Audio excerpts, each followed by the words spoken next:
और एक बार फिर लौटेंगे अपनी बड़ी खबर। आज की बड़ी खबर, खैरागढ़ का फैसला आज आना है। लगातार अपडेट हम आपको दे रहे हैं। न्यूज़ 18 सबसे तेज अपडेट आप तक पहुंचा रहा है, सबसे तेज नतीजे आप तक पहुंचा रहा है, रुझान से लेकर नतीजे तक। वैसे सिलसिला तो तब से शुरू हो गया जब वोटिंग हुई थी। वोटिंग से लेकर नतीजे तक सिर्फ और सिर्फ न्यूज़ 18 पर आप सभी का भरोसा। 10,033 वोट से कांग्रेस की यशोदा वर्मा आगे चल रही हैं। हालांकि बढ़त की जो रफ्तार है उसमें आई है थोड़ी कमी। 10,000 वोटों से आगे चल रही हैं कांग्रेस की प्रत्याशी यशोदा वर्मा। वोटों की गिनती लगातार जारी है और कई राउंड अभी हालांकि बाकी हैं। कुल 21 राउंड में यहां पर काउंटिंग होनी है। अभी 8वें राउंड की काउंटिंग हुई है और उसमें 10,033 वोट से कांग्रेस की प्रत्याशी यशोदा वर्मा आगे चल रही हैं। वोटों की गिनती अभी भी जारी है।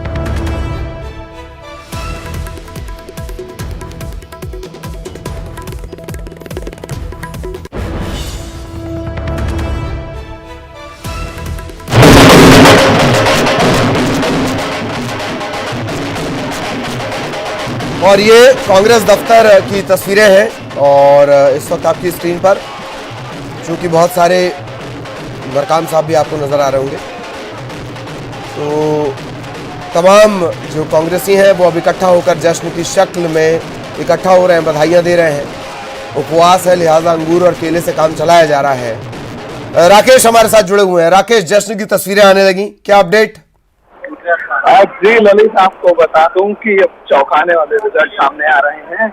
आपको बताना चाहूंगा कि बीजेपी के जो कोमल रंगेन है वो लगभग अब जो लीड है कांग्रेस की उसको पाटते हुए नजर आ रहे हैं। वो बहुत करीब है कांग्रेस की लीड के। मैं बताना चाहूंगा कि महज 200 से 250 की जो लीड है वो बची हुई है। ललित, ये एक बड़ा अपडेट राकेश उस वक्त आप दे रहे हैं। आंकड़ों के लिहाज से बताएं कि कितने वोट दोनों को मिले हुए हैं, कोमल जंघेल को और यशोदा वर्मा को। ये बड़ा उलटफेर भी इसे हम कह सकते हैं। राकेश, थोड़ा साफ करें। जी ललित, मैं आपको बता दूं कि अभी तक जो वोटों के जो आंकड़े हैं वो लगभग 60,000 जो वोट हैं वो उसका खुलासा हो चुका है। वो जो 10 प्रत्याशी टोटल उनको पड़ चुके हैं, जिसमें कांग्रेस और बीजेपी के बीच सीधी टक्कर नजर आ रही है। और वहीं मैं आपको जो एक बार फिर बताना चाहूंगा कि जो भाजपा के प्रत्याशी कोमल जंघेल है वो कांग्रेस की बड़ी लीड को पाटते हुए कांग्रेस के बहुत करीब पहुंच गए हैं और ये लीड महज 200 के आसपास रह गई है। ललित, 9वें राउंड की गिनती पूरी हो गई है। ललित, बिल्कुल बड़ा अपडेट राकेश, मैं इस वक्त आपको रोकना चाह रहा हूं। तेजी से लीड खत्म हो रही है और अब जो फर्क बचा है वो कुछ सैकड़े का फर्क बचा है। खैरागढ़ का फैसला अगर ये होता है तो बड़ा उलटफेर इसे कहा जाएगा।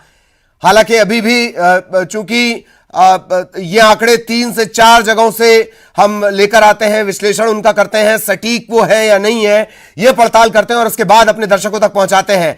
जो मार्जिन है, लीड का जो मार्जिन है वो कम हो रहा है। अगर ऐसा होता है तो बड़ी उलटफेर। शुरुआत में हमने कहा था नगाड़े बजाने में जल्दबाजी ना हो जाए और इस वक्त वही इसी तरह के संकेत मिल रहे हैं। राकेश, इधर तो जश्न के सिलसिले शुरू हो गए हैं। खैरागढ़ की जो तस्वीरें आ रही है, बाकी जगहों की जो तस्वीरें आ रही हैं, जश्न शुरू हो गया है। राकेश, आपने बिल्कुल सही कहा है कि नगाड़े बजाने में जल्दबाजी ना किया जाए। और ये अब जो बीजेपी का जो गढ़ है, बीजेपी जो गढ़ माना जाता है, वहां के पिटारे खुलने लगे हैं और ये पिटारे खुलते ही इन्होंने साबित कर दिया है कि बीजेपी ने जो बड़ी लीड को पाटते हुए एकदम करीब पहुंच गए हैं। महज मैं आपको बताना चाहूंगा कि महज 200 से 100 के बीच में ये लीड अब आ रही है। आसपास ये कवर कर चुके हैं जो कोमल जंघेल है बीजेपी के। और कांग्रेस को अभी भी चाहिए कि ढोल नगाड़े की जो गूंज है उसे रोकना चाहिए और बिल्कुल ये बड़ी बात आपने राकेश कही है। लगातार आप नजर बनाए रखें और इस वक्त का बड़ा अपडेट, क्या उलटफेर भी हो सकता है, ये एक बड़ा सवाल। एक और खास बात कि अब उन इलाकों के जो काउंटिंग है वो चल रही है जहां पर बीजेपी का गढ़ माना जाता है, जहां बीजेपी मजबूत मानी जाती है।